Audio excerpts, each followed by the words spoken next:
So I'd like to take a moment to introduce Jules Evans, and and I'm honest, this is honest from my heart, this is the easiest person for me to introduce in my life, because he is the naturalist, in my opinion.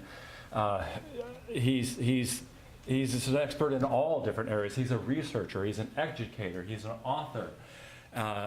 He's a good guy. and a couple of books that you might want to know that is my favorite book. This is like my favorite book. I've read this like, I don't know, 5, 10 times. Natural History of Point Reyes, and it has everything in here. Geology, to weather, to salamanders, everything. It's amazing. This guy's amazing. We're really lucky to have him talk today. And he just wrote a book that I didn't know about, and so I'm going to read it to you. The Birds of Coastal Northern California, with Rich Stalka and Jules Evans. And the graphics are by Keith Hansen, who has a booth out here. And another book, California Bird Life, and others that Jules has written. So go out and check those books out. We're really lucky to have them. I'd like to introduce Jules Evans.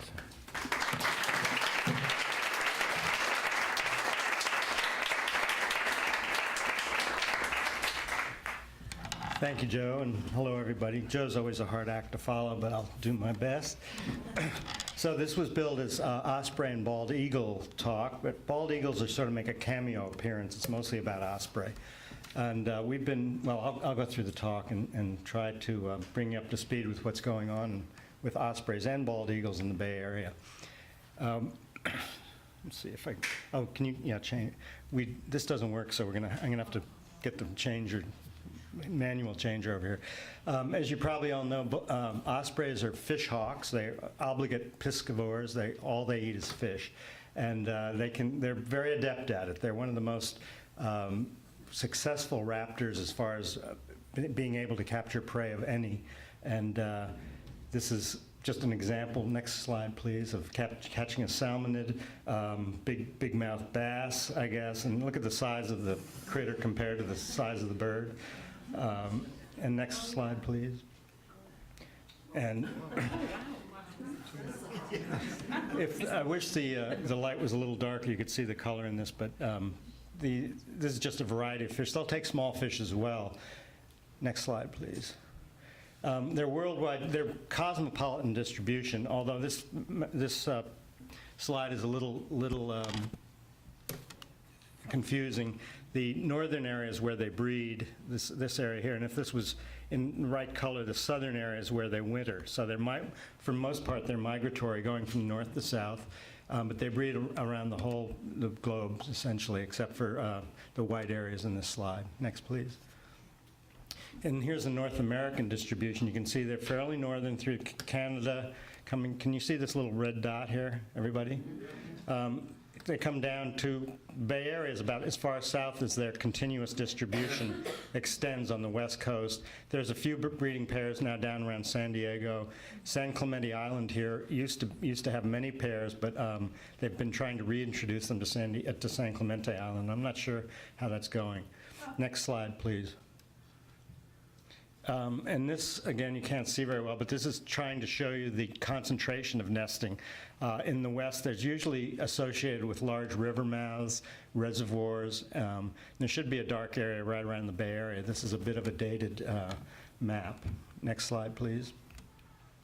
As far as the distribution in North America, in the lower 48, the East Coast has the bulk of the birds, especially around Chesapeake Bay in Florida and the coast of Florida.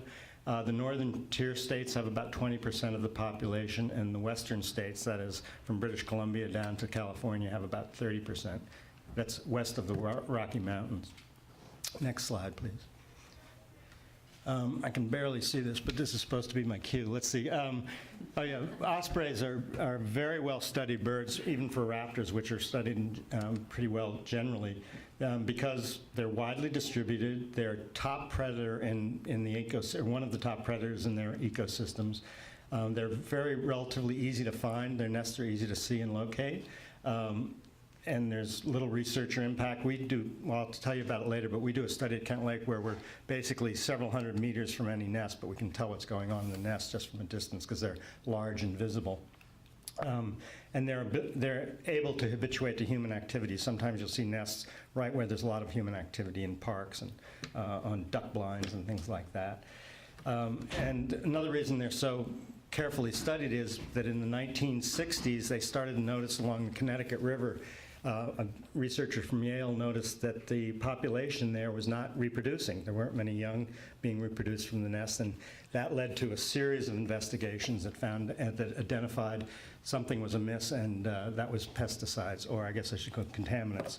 Pesticide, Joe pointed out that pesticides is not the proper word, really. Next, please.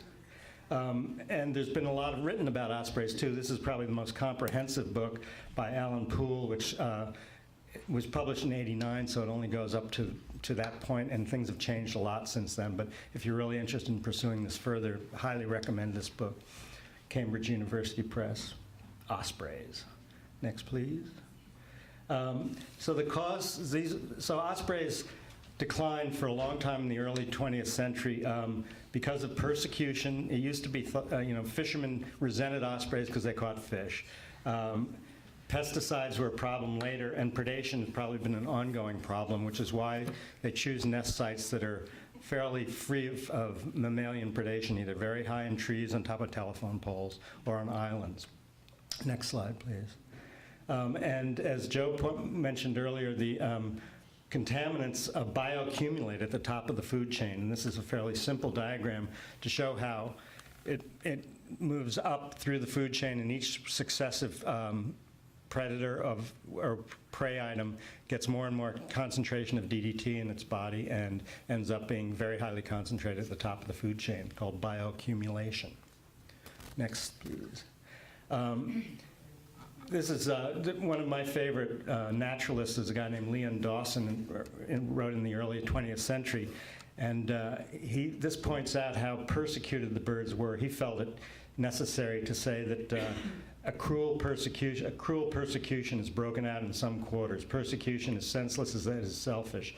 And that's just, we don't have a lot of information on size of the population back in the late 1800s or early 1900s, but a lot of the natural histories mention this, that people just shot them randomly. Next, please.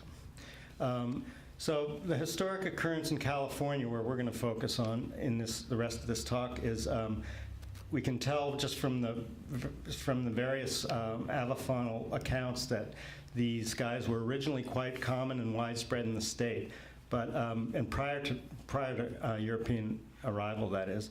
And then from the gold rush period to about World War II, numbers were drastically reduced, mostly because of persecution and just changing the habitat by cutting down trees and logging and things like that. Following World War II, there was increase in the use of agricultural pesticides, and which further drastically reduced numbers throughout the continent. But the banning of DDT in 1972, which occurred after all this research had been done that started in the Connecticut River in New England, finally we got to a point of banning this DDT and some other organochlorine pesticides, and the population has shown a recovery. Next, please.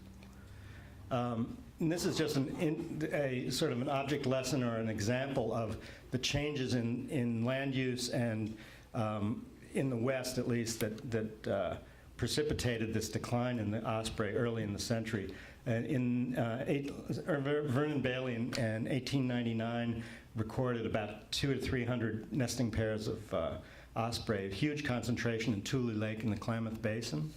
And several years later, in 1906, the Bureau of Reclamation began the Klamath Project and drained the lake, and concurrently cut down a lot of the trees around the area to make this, basically reroute the water for agriculture in the Klamath Basin. And so that basically eliminated these 300 nesting pairs.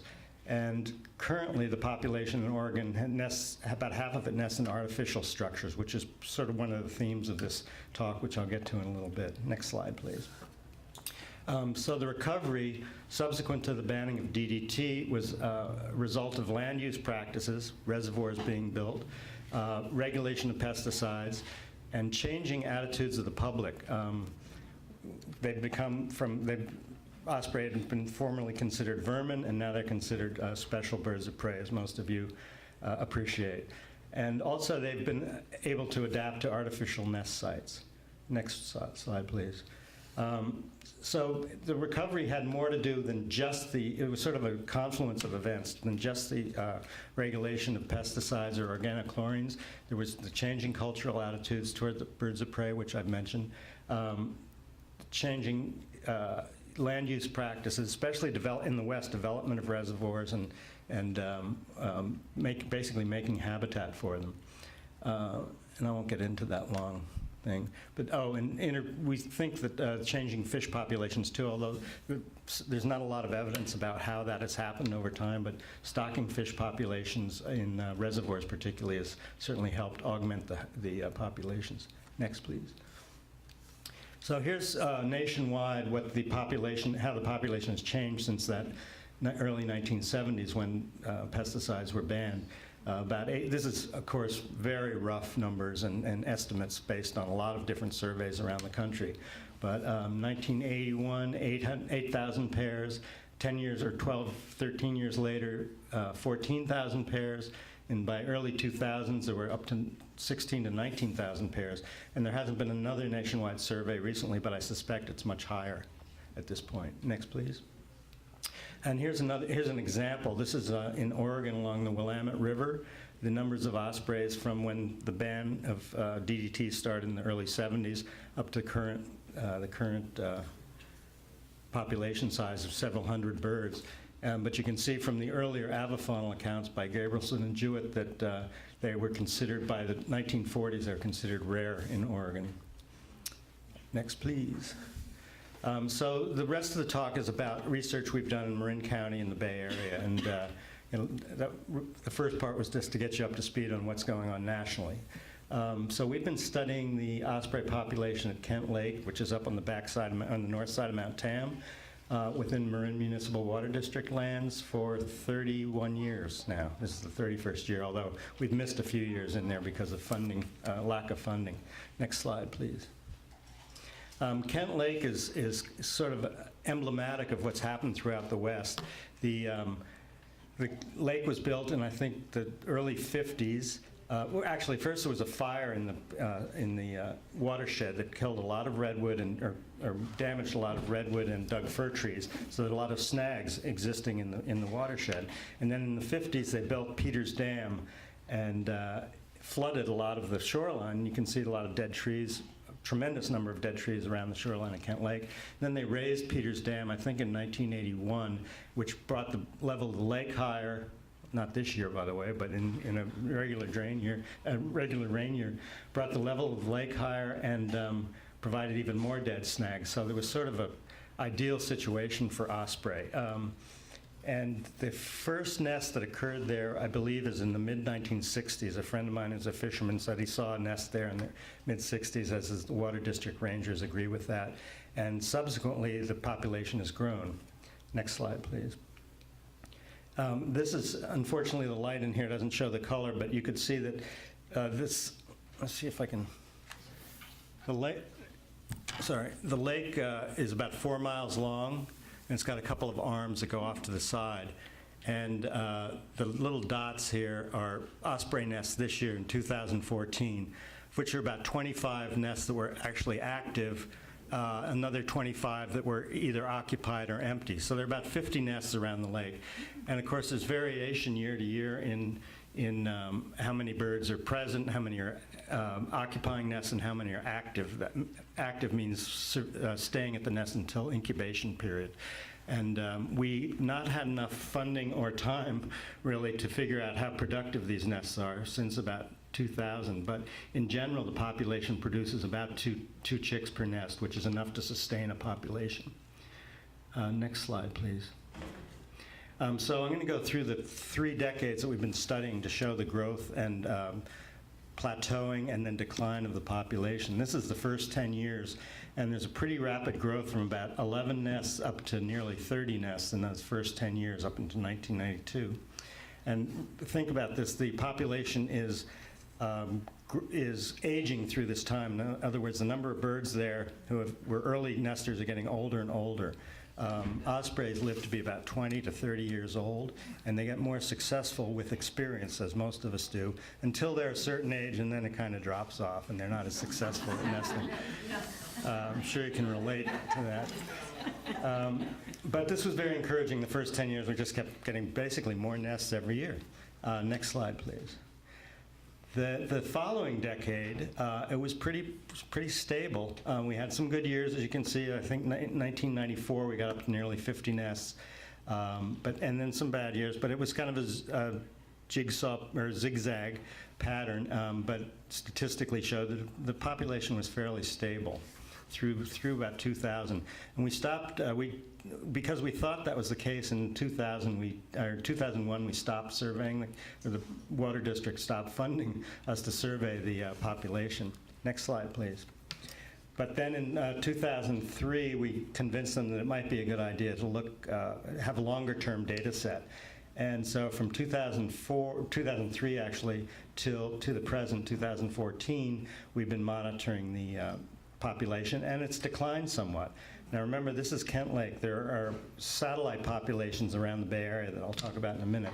But it's, next slide please, actually. I think this will show, yeah, here's all 30 years combined, and you can see how the population grew, plateaued, and then has fallen off. And next slide.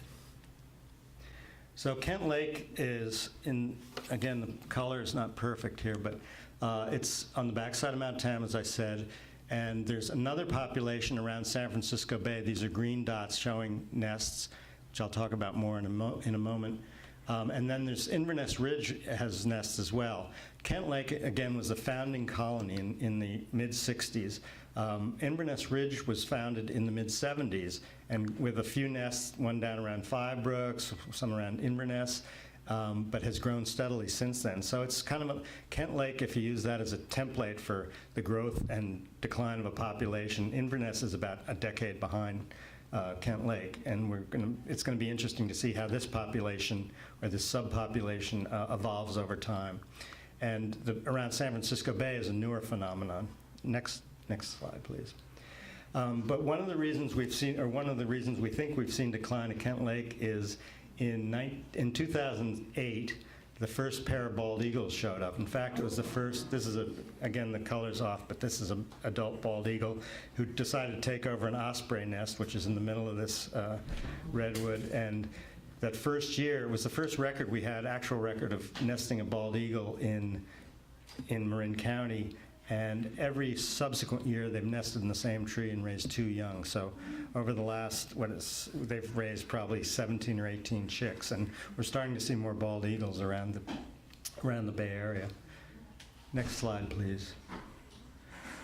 So as ospreys increased around the country, so have bald eagles. And this is in the lower 48, showing the same time frame, how we've gone from very few, they were an endangered species in the 70s, up to 2007 when they were delisted. And that is because the population recovered to such a degree they had responded to protection. Next slide, please. And this is in California, the number of known territories in California, only through 99. As I said, at Kent Lake, the population, the founders showed up in 2007.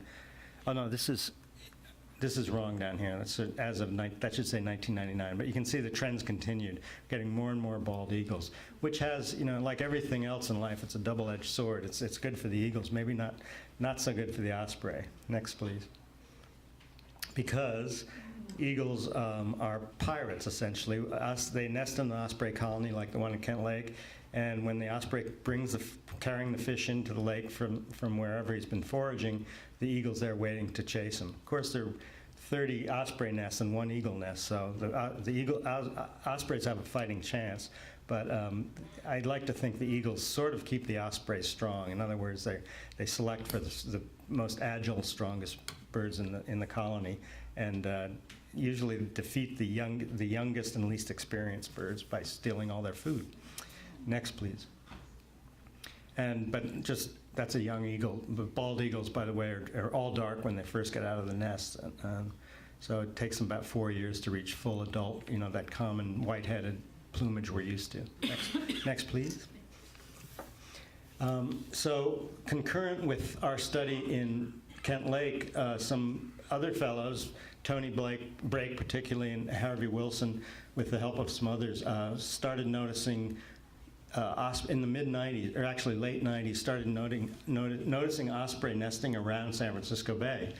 And starting with the mothball fleet over by Carquinez Strait, there was a nest on there, which was great consternation to the Navy because they kept wanting to do something on the boat and they couldn't deal with this nest, and they'd call all of us up and try to figure out how to. We just say, well, wait till the young have fledged, then you can do whatever you want to do. And they actually abided by that advice. So these guys started studying around San Francisco Bay in 1999, I believe. Next slide, please. And this just shows their map of active nests this year. I think they came up with 17 nests that produce young around San Francisco Bay. So it's grown from just a couple nests up around the Carquinez Strait, and then now they spread down around San Francisco Bay. And even at Hunters Point, right in San Francisco County, there's a nest. Next point, please. Next slide, please. Hard to see here, but this is an aerial. There's an osprey flying somewhere right there to the nest right here. And what's interesting about this, remember at Kent Lake, all the nests are in natural structures. They're all in dead trees, dead or live trees around the lake. In San Francisco Bay, every nest is in a man-made structure, an artificial structure, and this some kind of tower in this picture. Next slide, please. This is the 4 pictures here, just showing the variety of nests, some of which aren't so great. The ones that are on power poles can cause problems both for the power company and for the osprey. But it's kind of interesting that this species has learned to adapt to artificial sites, and that accounts for a lot of its success across the continent and in other parts of the world. As humans have urbanized areas, they've built structures that are appropriate for, or at least available for osprey nests. I think this one up here is on a crane, so they had to halt work down near Alviso for this bird while it raised its young. Next, please.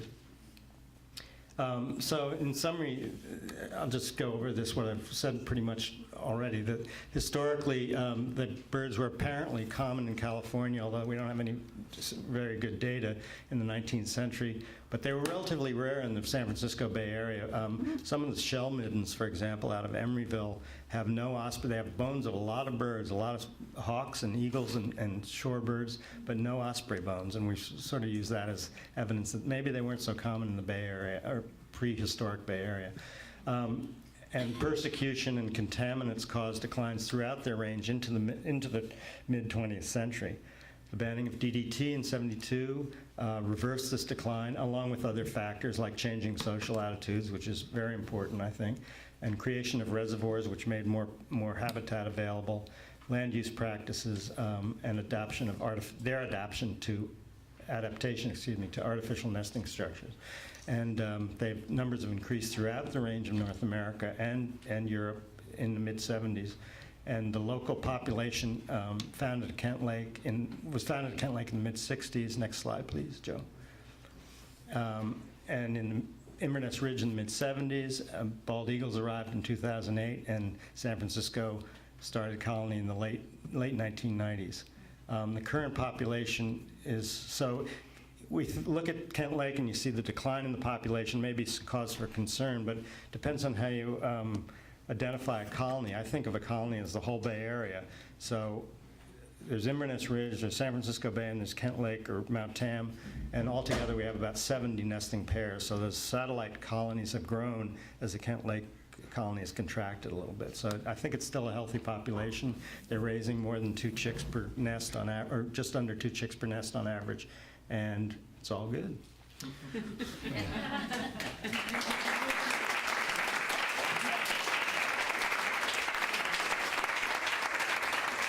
One thing I forgot to mention, it's kind of interesting. At Kent Lake, the the birds don't forage in the lake. It's a very steep wall, steep canyon, and the water's deep. Osprey mostly get fish off the surface.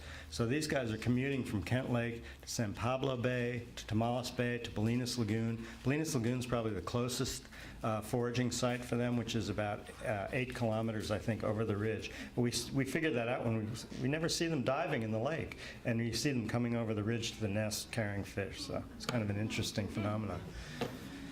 Any questions? Yes? Why do you think they nest there if they don't hunt there? I think the nesting structures originally for the founders were perfect because they were tall, limbless trees with many broken off tops, and so mammals couldn't climb the trees to depredate the eggs, and it's just a perfect nesting, perfect situation for them. And maybe there were less structures available elsewhere, or the founding pair happened to end up there because it looked good. And actually, the first nest was in a very shallow part of the lake, and they may have gotten some, and they used to have more trout in that lake anyway. They may have originally actually fished there and then later, moved out to surrounding areas. Yes? Do bald eagles follow ospreys, or do they follow other birds of prey to take their nests? See, they'll chase ospreys out on the foraging grounds, but when we happen to be at the nesting site and we see them just roosted, and when an osprey comes in, they just go chase it. They go after it. So I think both. They'll wait for them to come back, but they'll also chase them around on Tamales Bay, for example. Do they take other nests from other birds of prey aside from osprey? That's a good question. I'm not sure. Do you know, Joe, or Keith? I would think they would. The question was, do bald eagles usurp other nests from other raptors? And I would think they probably do, but I'm not sure. That's the pattern. That's the bald eagle pattern, is to take a nest from another bird of prey. I think I could say that, yes. Yeah. They do build their own nests as well, but they tend, when they find an osprey colony, what a perfect place, they'll move right in. So they follow the osprey colonies wherever they recolony? Well, that has been the pattern. I'm not sure that they're consciously doing that, but as the osprey have increased in California, the bald eagles started increasing in the north, up around Shasta area, and they've moved down through the Sierras and then out to the coast, so sequentially. So I think that's what happened, yeah. Do the osprey return to their nests every season? Oh, thank you for asking that. Yes.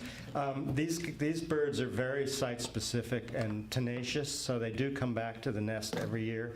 After the nesting season, the adults, pair bond kind of breaks down, and they'll migrate to Baja, most of them, or Mexico.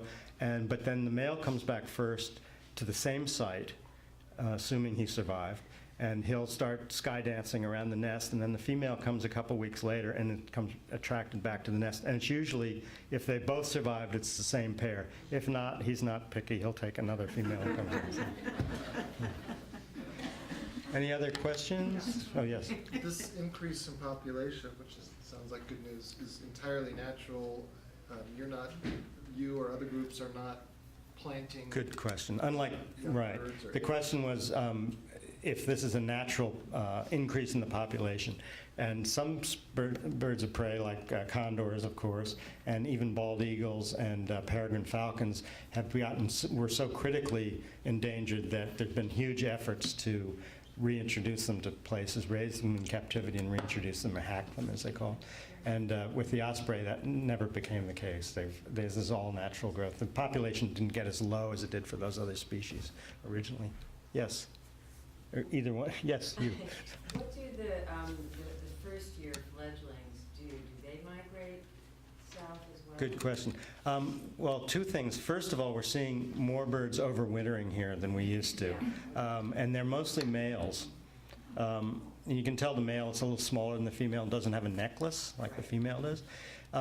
But most of the birds, more than 90%, go south in the winter to Baja.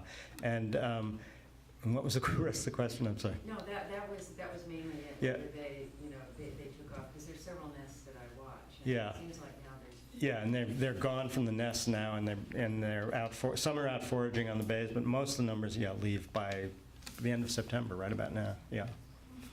Yes. Have the arrival of an increased bald eagle population disturbed any other, besides the osprey, any other nesting birds? That's a good question. Well, I know in Oregon the tufted puffins are declining because of bald eagle predation. They find a colony, and they're also colonial nesters, and a nearby nest they will attack them. So I'm sure there are other seabirds that have suffered as well. Because I heard the other day of one of the suppositions about the decrease of egrets in Audubon County Ranch may have been due to bald eagles. And yes, and is a supposition, as you said, but yeah, the eagles cruise around. They fly over, and just their presence causes birds to flush off their nests because they're predators. And I've heard that as well. So the eagle flushes the egrets off the nest. Maybe there's a raven nearby, who'll go in to get the eggs, or crow, or whatever. So yeah, there's a cascading effect of the eagle presence, I think. Yeah. Yeah. Yes. Is there anything being done in Baja to protect them down there? Good question, and I'm not that familiar with it. A lot of the birds in Baja nest on the ground, and I don't think, to my knowledge, and maybe someone else knows, they're not studying the reproductive success. I don't know of any studies down there of the reproductive success, so I can't really answer that question. Yes?